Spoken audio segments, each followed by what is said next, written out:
미션이라든지 불의 전차라든지 반지의 제왕, 암살, 미션 임파서블 같은 어떤 강력한 사명에 자신의 삶을 내던지는 그런 내용의 영화들은 사람들의 호응을 많이 받는 것 같습니다. 그것은 그런 영화들이 사람들에게 일종의 대리만족을 주기 때문이라고 저는 생각합니다. 비록 현실에 나는 그냥 밥벌이나 하면서 살지만 내 안에는 그 이상의 삶에 대한 갈망이 다 있습니다. 영화를 통해서나마 우리는 그 갈망을 어느 정도 체험받는 겁니다. 릭 워렌이라는 분이 지적한 것처럼 우리 인간은 사명을 위해서 지음을 받았습니다. 근데 우리는 현실에 묶여서 사명을 위해서 살지 못하고 생존을 위해서 이 땅의 욕심을 채우기 위해서 근근히 살아갑니다. 당연히 우리는 우리의 삶에 만족할 수가 없습니다. 이런 상황에서 우리는 복음서에 기록된 오리지널 크리스마스 얘기를 보며 그 얘기를 통해서 우리의 꿈과 사명에 대한 생각을 다시 한번 해보도록 자극을 받습니다. 그 얘기들은 우리도 내 개인보다 더 큰 어떤 사명을 위해서 드려질 수 있음을, 특별히 하나님의 그 미션을 수행하며 살 수 있음을 깨우쳐 주기도 하고 도전하기도 합니다. 물론 이런 말이 농담처럼 들릴 수도 있어요. 무슨 사명은 내가 무슨 목사야? 그런 생각을 할 수도 있어요. 이 땅의 현실에 비춰서 내 삶을 볼 때 하나님의 위대한 미션을 수행하며 산다는 게 진짜 미션 임파서블처럼 들릴 수도 있습니다. 그러나 여러분 속단은 마십시오. 오늘 이야기의 주인공도 우리처럼 그냥 평범하게, 아니 평범 이하의 삶을 살고 있었던 사람입니다. 자기 인생에 대해서 어떤 기대감도 없었어요. 아마 주변의 다른 사람들도 그에 대해서 일말의 기대도 하지 않았을 것입니다. 안수를 받은 적도 없고 신학 공부를 한 적도 물론 없고 어떤 공식적인 사실은 교육도 받지 못했습니다. 세상을 변화시킨다는 말은 공허한 수사처럼 아무런 의미가 사실은 없었을 거예요. 무슨 세상을 변화시키나? 교회 가면 맨날 하는 소리지. 위대한 사명 따위도 물론 없었습니다. 왜냐하면 그는 가난하고 학력도 인맥도 배경도 돈도 없는 시골의 10대 소녀였기 때문입니다.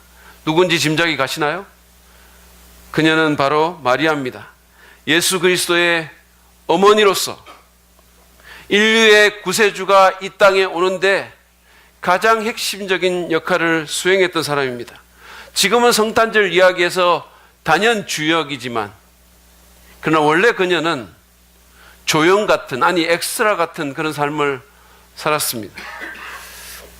누가복음 1장 26절에서 38절에 기록된 이야기를 보면서 우리의 미션 임파서블에 대해서, 그녀의 미션 임파서블을 보며 우리의 미션 임파서블에 대해서 생각해 보기를 원합니다. 성경을 갖고 오신 분들은 누가복음 1장을 펴시고 저의 얘기를 따라오시면서 중간중간에 성경 보시면 될 것 같습니다. 이 본문에 나오는 마리아는 팔레스타인의 북쪽에 있었던 나사렛이라는 작은 산골 마을에 살고 있었던 10대 소녀입니다. 나사렛이라는 지역은 구약 성경이나 요세푸스 같은 역사책에 단 한 번도 언급되지 않은 정말 별 볼 일 없는 시골 마을이었습니다. 인구는 한 300명 정도 되었을까요? 어쩌면 150명 정도밖에 안 살았을지도 모릅니다. 아주 작은 곳이었어요. 마리아는 그 깡촌에 평범한 10대 소녀였는데 학자들은 그녀의 나이가 만으로 한 18 정도 됐을 거라고 그렇게 말을 합니다. 지금 중2, 3 그런 나이예요. 귀에 이어폰 꽂고 인상 쓰고 방 막 닫고 이런 나이입니다. 마리아는 오늘날 세상에서 가장 유명한 특별한 이름이었지만 당시의 이 이름은 흔하디 흔한 이름이었습니다. 구약에 미리암이라는 여자가 있었죠. 그 미리암을 헬라어로 음력한 이름이 마리아인데 당시에 여성 3명 중에 1명이 이 이름을 갖고 있었다고 합니다. 그러니까 성경에도 수많은 마리아가 나오는 거예요. 신약 성경에. 본문의 이 마리아는 당시에 요셉이라는 한 청년과 사랑에 빠져 있었습니다. 요셉은 태락한 왕가의 자손이었어요. 다윗 가문의 자손이었지만 그냥 이름만 있는 아무것도 없는 몰락한 왕족이었습니다. 가난한 목수였고 아마 나이가 20대 후반에서 30대 초반 정도 됐을 걸로 생각합니다. 뭐야 원조교제 아니야? 뭐 이런 생각이 들 수도 있어요. 근데 그것은 당시의 문화권, 우리의 문화권에서는 그럴 수 있는데 당시의 문화는 그러지 않았어요. 당시 문화에서 여성의 결혼 정년기는 10대 중반이었고 남성의 결혼 정년기는 20대 중반쯤 됐습니다. 여하튼 마리아는 한 청년과 사랑에 빠진 10대의 시골 소녀였습니다. 이제 곧 결혼식도 올려야 되니까 아마 그녀의 머릿속은 그런 생각으로 가득 찼을 거예요. 결혼식 때 무슨 옷을 입어야 할지, 머리는 어떻게 해야 될지, 들러리는 누구를 세워야 할지, 그때까지 몇 킬로를 어떻게 빼야 할지 뭐 아마 이런 생각으로 가득 차 있었을 것입니다. 그런 그에게 어느 날 천사가 나타납니다. 본인은 말할 것도 없고 누구도 상상할 수 없는 놀라운 일이 벌어진 겁니다. 제가 이미 말씀드린 것처럼 그녀는 공적인 교육도 받지 못했고 누구도 주목하지 않은 시골에 가난한 별 볼일 없는 10대 소녀였습니다. 가난하다고 말하면 뭐 모닝 중고 타고 원룸에서 살고 아직 롱패딩은 장만했고 뭐 이런 식의 가난이 아니고 끼니를 걱정해야 되는 그런 가난이었어요. 정말로 별 볼 일 없는 정말로 평범 이하의 상황입니다. 그렇다고 지금 그녀가 지난주에 우리가 봤던 사가랴처럼 거기는 그래도 무명이었지만 별 볼 일 없었지만 그래도 제사장이었잖아요. 그리고 천사가 나타날 때는 하나님께 성소에서 분향하고 있었잖아요. 이런 상황도 아니었어요.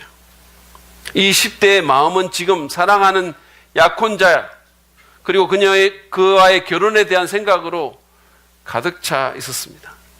제 말씀은 세상적으로건 영적으로건 하나님의 주목을 끌 수 있는 그 어떤 것도 지금 없다는 거예요. 근데 하나님께서 그런 글을 콕 찍어서 그녀에게 천사를 보내셨어요. 우리 교회 학생부 여학생이 남친 생각 잔뜩 하고 있는데 그에게 하나님이 보내신 천사가 나타났다고 한번 생각해 보세요. 뭐 그럴 수 있지 이런 표정이신가요? 너무들 하시네요. 여러분들은 반응을 좀 해주세요. 이거 진짜 놀라운 일이에요. 본문의 이 천사는 사가랴에게 갔던 바로 그 천사입니다. 천사장 가브리엘입니다. 시점은 엘리사벳, 사가랴의 아내였던 엘리사벳이 임신한 지 6개월쯤 되었다고 성경은 말합니다. 26절, 27절 말씀 보시죠. 그 뒤로 엘리사벳이 임신한 뒤로 6달이 되었을 때 하나님께서 천사 가브리엘을 갈릴리 지방의 나사렛 동네로 보내시며 다윗의 가문에 속한 요셉이라는 남자와 약혼한 처녀에게 가게 하셨다. 그 처녀의 이름은 마리아였다. 천사는 이 마리아에게 와서 인사를 하는데 그 인사말부터 심상치가 않습니다. 28절에서 그는 마리아에게 기뻐하여라. 은혜를 입은 자야. 주님께서 그대와 함께 하신다. 라고 인사합니다. 은혜라는 것은 어떤 자격도 없는데 어떤 공로도 없는데 그냥 주어지는 무조건적인 호의를 뜻하는 말입니다. 천사는 마리아가 온 우주의 주권자이신 온 우주에서 가장 중요한 존재이신 그 하나님께 무조건적인 호의를 입었다라고 말을 합니다. 그리고 그 하나님께서 그녀와 함께 하신다고. 그 엄청난 분이, 그 중요한 분이 누구도 주목하지 않는 산골의 10대 소녀와 함께 하신다라고 말씀합니다. 이것은 진짜 엄청난 말이었어요. 마리아는 그 말을 듣고 너무너무 놀랐지만 한편으로 그 말이 무슨 뜻인지 궁금해합니다. 마리아는 늘 생각을 했어요. 그는 비록 10대 소녀였지만 누구도 주목하지 않는 별 볼 일 없는 소녀였지만 그러나 복음서를 보면 생각을 늘 하고 사는 그런 사람이었어요. 그렇게 놀라며 그 말의 의미를 생각하는 마리아에게 천사는 계속해서 말을 합니다. 30절에서 33절에 그 내용이 나와 있습니다. 두려워하지 말아라 마리아야. 얼마나 두려웠으면 이런 말을 했겠어요? 그대는 하나님의 은혜를 입었다. 보아라, 그대가 잉태하여 아들을 낳을 터이니 그의 이름을 예수라고 하여라. 그는 위대하게 되고 더없이 높으신 분의 아들이라고 불릴 것이다. 주 하나님께서 그에게 그의 조상 다윗의 왕위를 주실 것이다. 그는 영원히 야곱의 집을 다스리고 그의 나라는 무궁할 것이다. 한 번 더 하나님께 은혜를 입었다고 말한 천사는 그녀가 잉태해서 아직 결혼도 안 했는데 10대 소년대 그녀가 잉태해서 아들을 낳을 것이라고, 예수라는 이름의 아들을 낳게 될 것이라고 말을 합니다. 그런데 그 아들은 높으신 하나님의 아들이고 영원히 하나님 나라를 다스리는 메시아 왕이 된다는 얘기를 해준 겁니다. 여러분, 마리아가 얼마나 놀랐겠습니까? 왕의 어머니가 된다는 것도 진짜 놀라운 일인데 기절할 소식이잖아요. 그것도 그냥 왕이 아니라 지극히 높으신 하나님의 아들이고 온 이스라엘이 그토록 소망하던 메시아 왕의 어머니가 된다는 거예요. 이게 진짜면 이거는 로또 맞은 거죠. 인생 역전도 이런 게 어디 있습니까? 근데 이거는 시골 소녀가 감당할 만한 그런 소식이 아니었어요. 근데 더욱 놀랍고 이해가 가지 않는 것은 처녀인 자신이 임신을 해서 아들을 낳는다는 거였어요. 뭐 윤하원이나 박민주 같은 아이에게 천사가 나타나서 너 임신할 거야 라고 말을 하면 어떻게 되겠어요? 제가 1부 때 이 얘기를 했더니 부모들 인상이 별로 안 좋더라고. 천사라도 한 대 팰 기세였어요. 이게 말이 안 되지 않습니까? 마리아는 바로 이런 자신의 의문을 천사에게 전달합니다. 34절이에요. 나는 남자를 알지 못하는데, 다시 말하면 내가 남자와 성적인 관계를 맺은 적이 없는데 어떻게 이런 일이 있겠습니까? 한 번도 그런 관계가 없는 처녀인데 어떻게 이게 가능하겠냐는 의문이에요. 이것은 사가랴의 불신과는 질이 좀 다른 정직한 의문입니다. 사가랴는 천사의 말을 안 믿었지만 마리아는 방법론적으로 궁금했어요. 그래서 천사가 그녀의 의문에 대해서 친절하게 이렇게 대답합니다. 35절에서 37절이에요. 어떻게 그런 일이 일어날지를 말해주는 거예요. 성령이 그대에게 임하시고 더없이 높으신 분의 능력이 그대를 감싸줄 것이다. 그러므로 태어날 아기는 거룩한 분이요 하나님의 아들이라고 불릴 것이다. 보아라, 그대의 친척 엘리사벳도 늙어서 임신하였다. 임신하지 못하는 여자라 불리던 그가 임신한 지 벌써 6달이 되었다. 하나님께는 불가능한 일이 없다. 천사는 성령이 임하시고 하나님의 능력이 마리아를 감싸줌으로써 마리아가 임신하게 될 것이라고 대답했습니다. 말씀 한마디로 아무것도 없던 데서 온 천지를 만드신 분이 처녀의 몸에 생명을 탄생시키지 못하겠냐는 말입니다. 완전히 무에서 이 놀라운 우주를 그냥 만드신 분이 네 배 안에 생명을 왜 못 넣겠냐는 말씀이에요. 그러면서 마리아의 친척이면서 침례 요한의 어머니가 될 엘리사벳이, 그 고령의 엘리사벳이 하나님의 도우심으로 기적적인 임신을 했다라고 말을 해줍니다. 이것은 일종의 증거 제시예요. 평생 불임이었고 이제는 나이가 많아서 난자도 생산할 수 없었던 그 엘리자벳도 하나님께서 임신하게 했는데 왜 너에게 그렇게 하지 못하겠냐라는 말씀입니다. 엘리자벳의 증거를 대면서 천사는 하나님께는 불가능이 없다라고 말을 합니다. 사람은 못하는 게 많고 사람은 한계투성이지만 하나님께는 한계도 불가능도 없다라는 거예요. 마리아는 어떻게 반응했을까요? 여러분 같으면 어떻게 반응하시겠습니까? 저는 가끔씩 사역 부탁을 할 때가 있거든요. 그러면 사람들이 못해요. 저는 그거 못합니다. 절대 못해요. 이렇게 막 그런 반응을 하실 때가 있어요. 마리아도 그랬을까요? 여러분 생각해 보십시오. 이게 정말로 놀라운 것이긴 하지만 그러나 좋은 것만은 아니에요. 마리아가 이 천사의 말에 예스라고 하는 것의 함의가 어떤 것인지 생각해 보신 적이 있습니까? 그녀는 약혼자인 요셉에게 오해를 받게 될 것이고 사랑하는 연인의 마음을 갈갈이 찢어놓게 될 것입니다. 임신을 했다고 말을 하는데 어떤 남자가 그걸 그냥 믿겠어요? 파혼을 당하게 될 것이고 사람들에게 부도덕한 여자로 오해를 받게 될 것이고 조롱과 모욕의 대상이 될 것입니다. 어쩌면 목숨을 잃을 수도 있어요. 유대교의 율법에 의하면 불륜의 여자는 돌로 쳐서 죽이게 돼 있어요. 설사 살아남는다 하더라도, 요셉에게 버림받지 않는다 하더라도 그녀의 삶은 결코 평탄할 수 없을 것입니다. 그럼에도 불구하고 마리아는 주님의 말씀과 그 뜻에 순종하기로 결심합니다.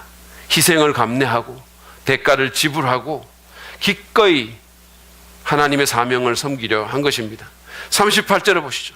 마리아가 말하였다. 보십시오. 나는 주님의 여종입니다. 당신의 말씀대로 나에게 이루어지기를 바랍니다. 천사는 마리아에게서 떠나갔다. 평범한 10대 소녀지만 마리아의 반응은 너무나 존경스럽습니다. 그렇지 않습니까? 여러분, 이 반응으로 그녀는 완전히 다른 삶으로 접어들었어요. 그녀의 삶에 영원의 빗줄기가 비치기 시작했습니다. 이것이 오늘 본문의 얘기예요. 이 이야기를 통해서 우리가 하나님 나라의 위대한 미션, 그야말로 불가능해 보이는 그 미션 임파서블을 감당하는 삶의 비결이 무엇인지 몇 가지 교훈을 함께 생각해 보기를 원합니다. 먼저 오늘 본문은 우리가 하나님의 은혜로 인해서 미션 임파서블을 감당할 수 있음을 가르쳐 줍니다. 하나님의 은혜로 그런 삶을 살 수 있다는 거예요. 시골에 별 볼 일 없는 10대 소녀 마리아가 어떻게 예수 그리스도의 어머니가 될 수 있었을까요? 어떻게 그녀가 인류의 구주를 세상에 내보내는 그 놀라운 미션에서 핵심적인 역할을 할 수 있었을까요? 가장 근본적인 이유는 하나님의 은혜였습니다. 천사 가브리엘은 오늘 본문에서 2번씩이나 마리아가 하나님의 은혜를 입었다라고 그렇게 말을 했습니다. 비록 마리아에게는 아무런 자격도 조건도 공로도 없었지만 하나님은 그녀에게 상상을 초월하는 은혜를, 무조건적인 호의를 베푸셨고 그녀의 인생을 가치 있게 만들어 주셨습니다. 그냥 하루하루 먹을 것 걱정하면서 일상의 소소한 안건에 붙들려 산골 아낙네로 살다가 갈 그 인생에 하나님의 은혜를 베푸셔서 영원한 하나님 나라의 이야기 속으로 그 인생을 넣어주신 거예요. 그 이야기를 하나님의 이야기가 되게 해주신 겁니다. 저는 최근에 우리 신학교의 강아지 2마리에 대해서 말을 한 적이 있어요. 여기 이 중에 좀 흰 애 있잖아요. 이렇게 흰. 이 친구는 저를 좀 따라와요, 요즘. 제가 하도 먹을 걸 줬더니 요즘 저만 보면 입맛을 다십니다. 그러니까 제가 이게 얘한테는 먹을 걸 안 주면 제가 먹힐지도 모르겠다는 위기감을 느낄 정도로 입맛을 다시면서 저를 따라와요. 그런데 여기 엎드려 있는 애 있잖아요. 얘는 유기견 출신이에요. 예, 남자를 유독 무서워하고 무슨 트라우마가 있는 것 같아요. 계속 도망을 가요. 걔는 먹을 거 이렇게 하면 오잖아요. 그런데 안 와요. 남자가 있으면 안 와요. 도망가요. 우리 신학교의 직원 자매가 학교 뒷산을 거닐다가 이 유기견을 발견을 해가지고 데리고 왔어요. 근데 그 자매가 사실은 그렇게 할 아무런 이유나 뭐 사실은 의무가 없잖아요. 버림받아 산이나 헤매는 가련하고 더러운 강아지를 왜 그렇게 해야 됩니까? 병균이 옮을 수도 있고 물리면 광견병에 걸릴 수도 있어요. 그럼에도 불구하고 그 자매는 그 강아지에게 호의를 베풀어서 그 녀석을 꼭 안고 학교로 데리고 왔어요. 그 아이에게 자기 이름과 비슷한 선미라는 이름을 지어주고 사랑해주고 그 강아지의 복지를 책임질 수 있는 학교에 관리 집사님에게 의탁을 해가지고 이제 아무 걱정 없이 살 수 있게 해줬어요. 비참했던 유기견이 신학교의 성견이 된 것입니다. 거룩한 성견이 됐어요. 그 강아지는 천국에 갈 겁니다. 나한테 잘하면 아마 상도 받을 것이고 천국에서 해처럼 빛나게 될지도 몰라요. 여러분, 이 직원이 이 강아지에게 한 것은 은혜입니다. 이 강아지의 인생이 견생이 완전히 바뀌게 된 거예요. 무조건적인 호의로 삶이 변화되게 된 거예요. 하나님께서 마리아에게 베푸신 것이 바로 그 호의입니다. 받을 자격이 없는 자에게 주신 무조건적인 호의예요. 근데 마리아에게만 그런 것일까요? 그렇지 않습니다. 성경과 역사를 보면 하나님은 언제나 이런 말도 안 되는 은혜를 정말 깜도 안 되는 사람들에게 베푸셨어요. 그분은 남의 발목이나 잡고 거짓말이나 해대는 야곱을, 그 진짜 얍삽한 그 야곱을 이스라엘 12지파의 조상이 되게 만드셨어요. 그분은 이방인이며 창녀 출신인 라합을 메시아의 가게에 올려주셨어요. 그분은 살기 등등해서 교회를 핍박하던 그 사울을 이방 세계의 사도로 세우시고 기독교 역사상 가장 위대한 지도자로 사용해 주셨습니다. 그분은 초등학교도 나오지 않은 무디를 미국과 영국을 흔드는 위대한 복음 전도자로 사용해 주셨습니다. 여러분, 이 모든 일은 하나님의 은혜예요. 한량 없는, 갚을 길 없는, 정말 이해할 수 없는 은혜입니다. 사실은 하나님께서 우리 같은 죄인들에게, 정말 낮고 천한 피조물에게 하나님의 아들을 주신 것, 제2위 하나님, 그 고귀한, 그 귀중한, 그 거룩한 분을 우리에게 내어주신 것 자체가 정말 은혜 아닙니까? 이것은 마치 우리가 우리의 강아지를 위해서 자녀를 내놓는 것과 같은 거예요. 아니, 그것과도 비교가 되지 않는 거예요. 어떻게 그럴 수가 있습니까? 여러분 한번 생각해 보십시오. 여러분이 하나님이라면 그렇게 할 수 있겠어요? 그런 반역자들에게, 배은망덕한 죄인들에게 여러분의 아들을 주고 계속해서 사랑하고 끝까지 사랑하고 그럴 수 있겠어요? 우리가 하나님의 위대한 미션에 쓰임받을 수 있는 것은 이처럼 하나님의 은혜가 우리에게 임했기 때문입니다. 우리가 누구이건 얼마나 평범하건 하찮건 그건 아무 상관이 없어요. 마리아를 보십시오. 사실 당시에 마리아 자신도, 아니 그 누구도 마리아가 이 크리스마스 미션의 주역이 될 거라고는 아마 생각도 못했을 겁니다.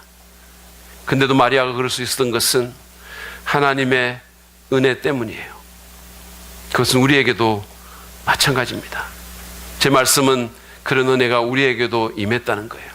제가 그것을 어떻게 알 수 있을까요? 이미 언급한 것처럼 하나님께서 우리에게 아들을 주시지 않았습니까? 소중한 그 아들을 우리를 위해 내어주시고 우리를 구원해 주셨잖아요. 우리를 살리기 위해서 그 아들을 죽였잖아요.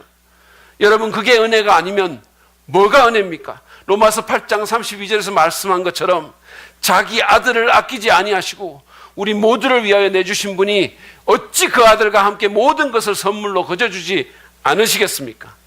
아들도 주셨는데 어떤 사명을, 어떤 프로젝트를 주시지 않겠습니까? 아들도 주셨는데 우리 인생의 질을 왜 높이지 못하겠습니까?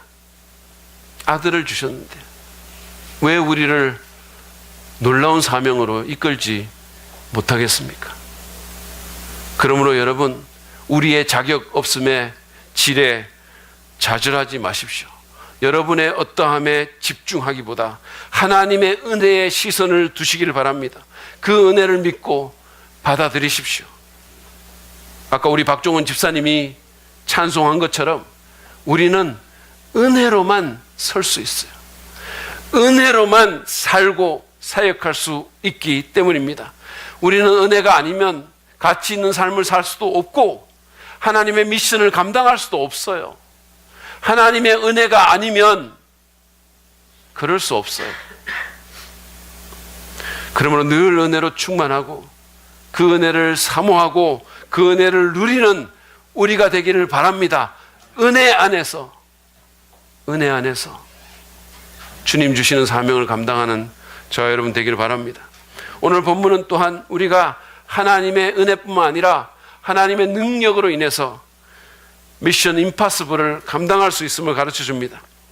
오늘 이 얘기를 보면요, 거기서 강조된 것이, 그리고 제가 이 설교를 준비하는 내내 정말 제 마음이 사로잡힌 것이 바로 하나님의 놀라운 능력이에요. 가브리엘 천사는 처녀인 마리아가 어떻게 자기가 아이를 임신할 수 있냐고 물었을 때, 그것도 보통 아이가 아닌 하나님의 아들을 자기가 뵐 수 있냐고 물었을 때 성령이 그에게 임하시고 거룩한 분의 능력이, 더없이 높으신 분의 능력이 그녀를 감싸면 그게 가능할 거라고 얘기를 해줬어요. 그러면서 마리아가 결코 잊어버릴 수 없는 강력한 한마디를 덧붙입니다. 하나님께는 불가능한 일이 없다. 하나님께는 불가능한 일이 없다. Nothing is impossible with God. Nothing. 그 어떤 것도 하나님께는 불가능하지 않다. 마리아는 할 수 없어요. 마리아는 못합니다. 그녀는 처녀 임신을 할 수 없고 자기 힘으로 하나님의 아들을 잉태할 수 없습니다. 죽었다 깨나도 자기 능력으로 그 엄청난 미션을 수행할 수 없습니다. 자신의 모든 자원을 다 끌어모아도 자기 인생을 그렇게 바꿀 수 없어요. 그러나 하나님은 할 수 있습니다. 그리고 하나님은 하셨어요. 하나님은 산골에 가난하고 아무것도 아닌, 누구도 주목하지 않는 한 소녀를 전 세계에서 가장 유명한 여성으로, 가장 존경받는 인생으로 만드셨어요. 하나님은 뭐든지 할 수 있어요. 우리가 지금 2000년이 지나서 성경을 보면서 계속해서 이 마리아를 이렇게 소개받았기 때문에 그런 거지, 그 당시에 그 나사렛이라는 마을에 살던 그 200명, 300명 정도의 주민들이 만약에 이 얘기를 들었다면 코웃음을 쳤을 거예요. 그 말이야? 그 말이야? 네, 하나님이 하셨잖아요. 그 마리아를 하나님이 어떻게 변화시켰는지, 그를 어떤 미션을 수행하며 살게 하셨는지 하나님이 하셨습니다. 하나님에게는 불가능한 것이 없습니다. Nothing is impossible with God. 그 어떤 것도. 지난 목요일 저녁에 김철기 전사님 가족이 저희 교회에 놀러 왔어요. 그 맏딸인 예진이가 우리 허 전사님에게 저는 교회를 4번 옮겼어요, 이렇게 말을 했다는 거예요. 하고 한숨을 쉬면서 말하는 그 표정이 제가 이렇게 상상이 돼요. 이제 초등학교 들어간 애가 아니 교회를 4번을 옮기다니, 이게 무슨 기구한 인생입니까? 이게 뭡니까? 이게 아버지 나빠요, 이렇게 말을 해야 되는 거예요. 근데 그 나쁜 아버지 김전도사가 우리 교회에 있을 때 저는 그 김철기 전사님 보면서 야, 힘의 차이라는 게 이런 거구나라는 걸 참 많이 느꼈어요. 저는 정말로 이렇게 막 아무리 애를 써서 들려도 움쩍도 안 하는 그 엄청난 큰 화분이 그 확 들리는 거예요. 그냥 확 들리는 거예요. 저는 이 의자 2개 들고 막 이러면서 낑낑거리며 가는데 4개 끼고 사뿐사뿐 걸어오시는 거예요.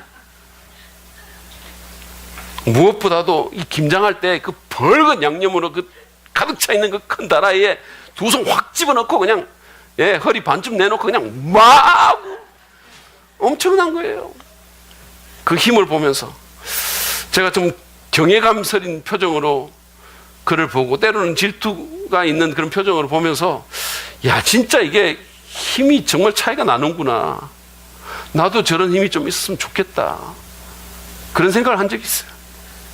여러분, 하나님은 능력이 무한하신 분이십니다. 하나님에게는 불가능이 없어요. 능력을 너무 가소평가하는 것 같아요. 하나님은 우리하고는 다릅니다. 우리에게는 능력이 없죠. 우리는 다 불가능의 벽 앞에서 좌절하고 절망합니다. 나폴레옹이 그랬던가요? 나의 사전에 불가능은 없다.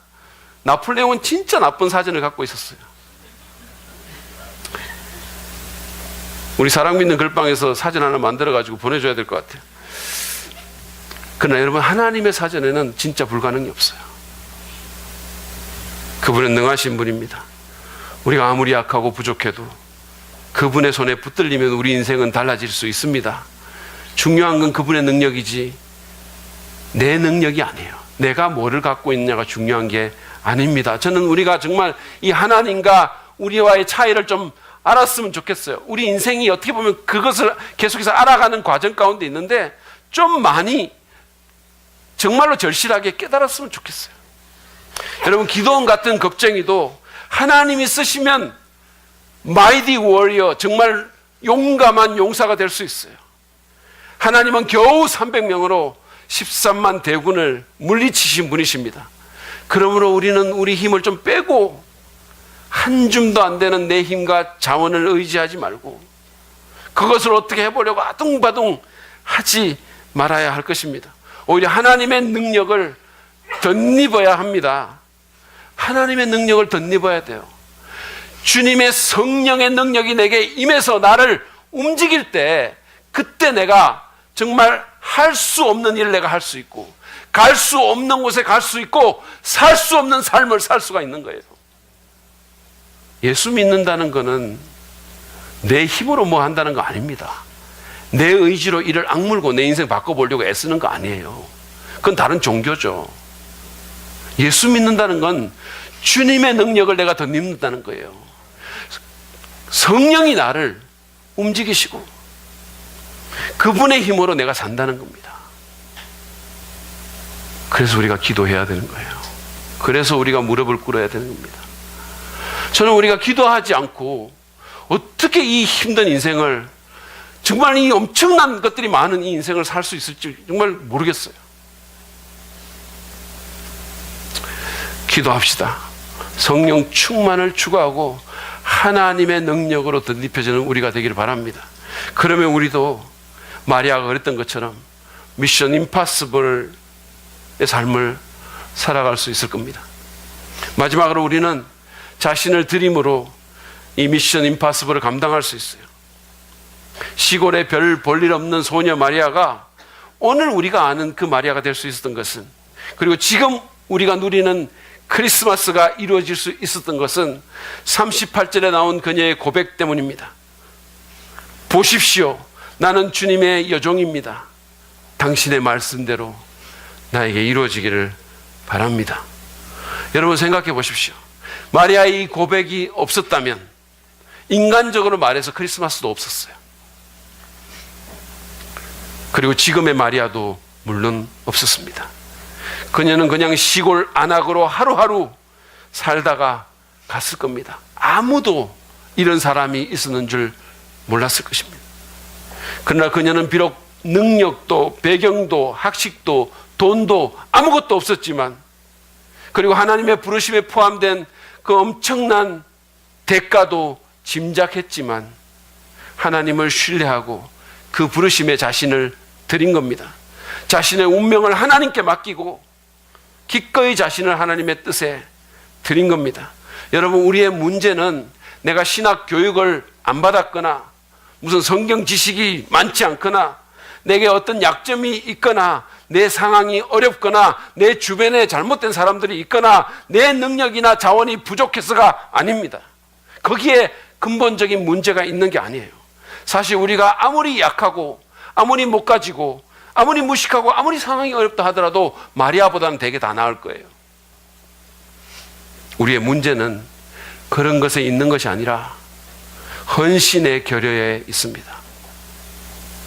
내 운명을 하나님께 맡기고 기꺼이 나 자신을 하나님의 부르심과 그 뜻에 내던지지 않는, 그게 우리의 근본적인 문제라는 거예요.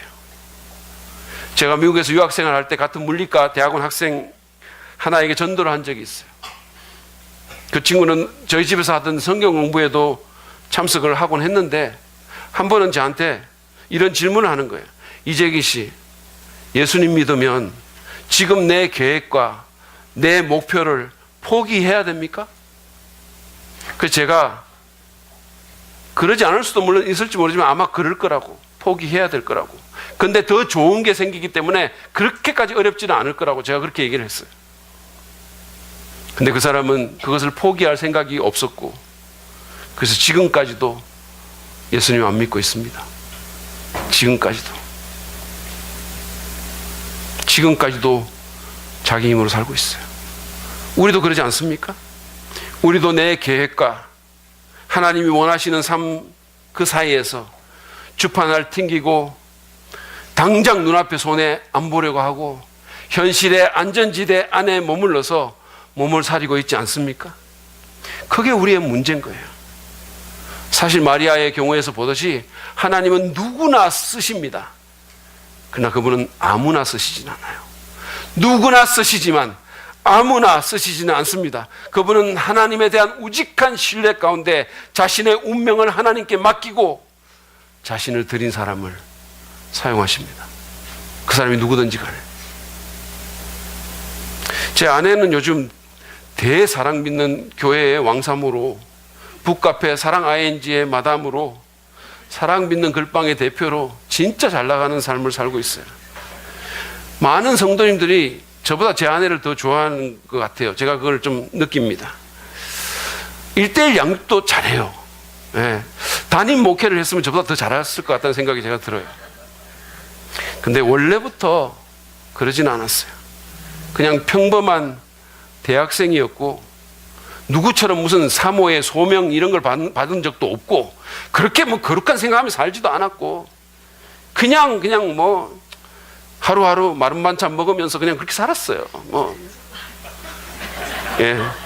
사실은 이런 인생을 상상하지도 못했습니다. 제 아내가 이런 보람찬 인생을 살 수 있는 것은 30년 전에 이재기라는 전도 유망한 유학 후보생의 부르심에 자신을 내던졌기 때문이에요. 보십시오. 나는 당신의 여인입니다. 당신의 말씀대로 나에게 이루어지기를 바랍니다. 거기서부터 모든 게 시작된 거예요. 농담이 아니라니까요.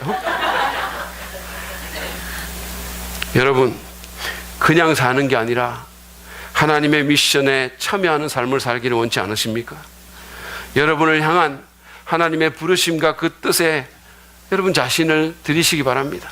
너무 계산하지 말고 눈앞의 안전, 눈앞의 평안만을 너무 추구하지 말고 하나님을 신뢰하는 가운데 하나님의 나라와 그 의를 먼저 구하고 주님을 따르는 제자로서의 삶, 하나님의 나라를 건설하는 사명자로서의 삶에 자신을 들이시기를 바랍니다. 결국은 그게 남는 거예요. 여러분, 이 세상 떠날 때 조금 더 큰 집에서 살았을 걸, 사업 좀 더 확장시켰을 걸, 그러고 아마 떠나지는 않을 겁니다. 좀 더 의미 있고 가치 있게 살았을 걸, 내 인생 좀 더 한번 괜찮은 일에 내던져 봤을 걸, 내가 예수 믿는다고 평생 살았는데 한번 사명에 한번 미쳐봤을 걸, 그런 생각할 거예요. 아마 여러분, 하나님께 드리면 하나님이 하십니다. 무디는 초등학교 5학년밖에 마치지 못한 구두공 출신이었지만 어느 날 한 목사님에게서 세상은 아직도 하나님께 완전히 드려진 한 사람을 통해서 그분이 어떤 일을 할 수 있는가를 봐야 됩니다라는 도전을 들었어요. 아직도 하나님께 완전히 드려진 한 사람을 통해서 하나님이 어떤 일을 할 수 있는지를 세상은 못 봤다는 거예요. 아직까지 그 도전에 무디가 생각했어요. 내가 그 한 사람이 되겠다. 그래서 자신의 운명을 하나님께 맡기고 자신의 삶을 하나님께 드렸어요. 이 사람 신학 공부한 거 아닙니다. 안수받은 사람 아니에요. 무식한, 그렇다고 설교를 유창하게 한 사람도 아니에요. 설교할 때마다 엉뚱한 단어 쓰고 맞춤법 틀리고 문법 틀리고. 그런데 하나님께서 그런 무디를 어떻게 사용하시고 축복하셨는지 제가 굳이 말할 필요도 없잖아요. 여러분, 하나님께서 지금 여러분에게 하시는 말씀이 있으십니까? 그분의 어떤 뜻이 여러분의 마음에 거룩한 부담을 주십니까? 그분의 부르심이 느껴지십니까? 그분이 어떤 식으로 여러분의 마음을 자극하고 계십니까? 특별한 음성을 듣지 않았다 하더라도 여러분이 그리스도인이라면 여러분 모두에게는 위로부터의 거룩한 부르심이 있습니다. 주님은 우리 자신의 뜻과 욕심을 부인하고 날마다 자기 십자가를 들고 당신을 따르라고 우리를 부르십니다. 세상의 성공보다, 의식주에 대한 염려보다 하나님의 나라와 그 의를 먼저 구하라고 우리를 부르십니다. 교회를 세우는 일에 참여하라고, 세상의 빛과 소금으로 살라고 우리를 부르십니다. 그 부르심에 순종하고 헌신하시기 바랍니다. 나는 주님의 종입니다. 당신의 말씀대로 이루어지기를 바랍니다라고 응답하십시오. 대가가 있겠지만, 때로는 그 대가가 겁나지만, 하나님, 그런 내 모습 이대로 주님의 능하신 손에 나를 드립니다. 그렇게 한번 해보십시오. 하나님께서 여러분의 삶을 책임지고 특별하게 만들어 주실 것입니다. 크리스마스는 하나님께서 우리를 구원하시기 위해서 이 땅에 그 아들을 보내신 미션데이예요.